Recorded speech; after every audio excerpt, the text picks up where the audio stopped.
Okay, good morning. Welcome to SuperMath number 88. SuperMath88. We moved on from parallelograms to the section about rhombuses today, or rhombi. And I saw one of your homework problems, and I decided to make a problem kind of like it, just to give you a little practice ahead of time. So, ABCD is a rhombus. What does that mean? Well, it means that all of these sides are equal, and it's also a parallelogram. Okay, all the sides are equal, which makes it also a parallelogram, turns out. Alright, so all the sides are equal. I know the length of one diagonal is 32. And the question is, the first question, and depending on how long it takes, might be the only question, what's the length of the other diagonal? So, we learned that the diagonals bisect each other. For what kind of shape? For just a rhombus. Actually, a parallelogram in general. Okay.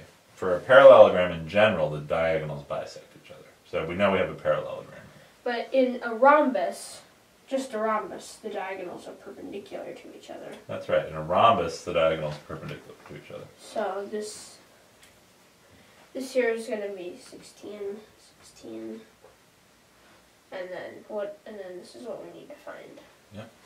So we can use the Pythagorean theorem here to find what the third side is, since we have right triangles. Okay.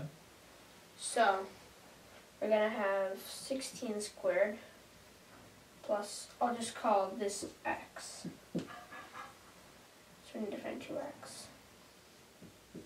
This is 34 squared. 16 squared plus x squared is 34 squared. So say from this triangle. Yeah. X squared plus 16 squared is 34 squared. Okay. Okay. This doesn't look like the easiest thing in the world to multiply out. No. Well, since we have squares, maybe we could get a minus sign and do a difference of squares. I think we could subtract 16 squared from both sides. Alright. So we get x squared is 34 squared minus 16 squared. Okay, so that's a very good strategy, actually. Going to multiplying things out or going to complicated arithmetic is always sort of a last resort. And we do know a little bit about difference of squares, so maybe that's going to help.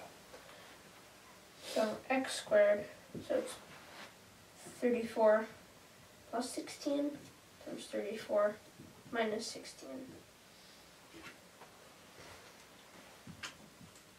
X squared is, so this is going to be 50 times 34 minus 16 to be 24 minus 6,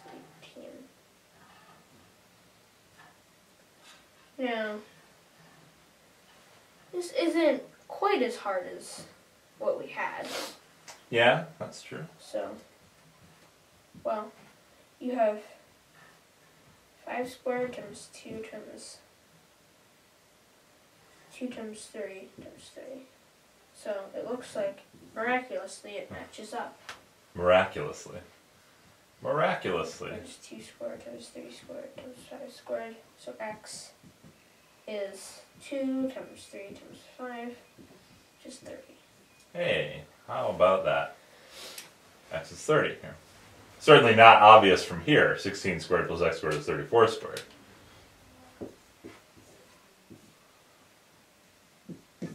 So the other diagonal is 60. Interesting. Now, what primitive Pythagorean triangle does this 16, 30, 34, where does that come from? Well, we have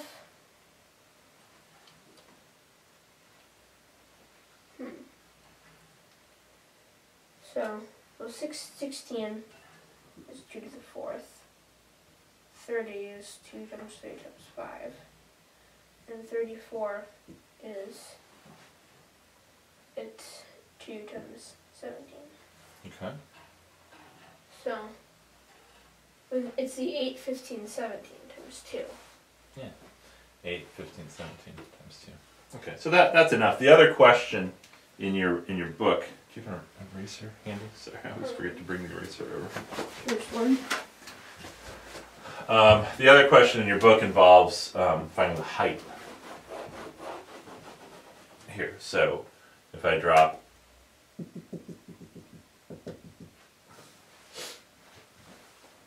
that down, so this is 34, and then what's this height?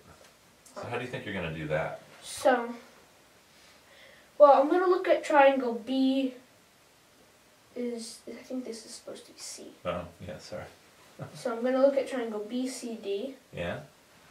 And the area of that is, it's 1/2 30 times 16.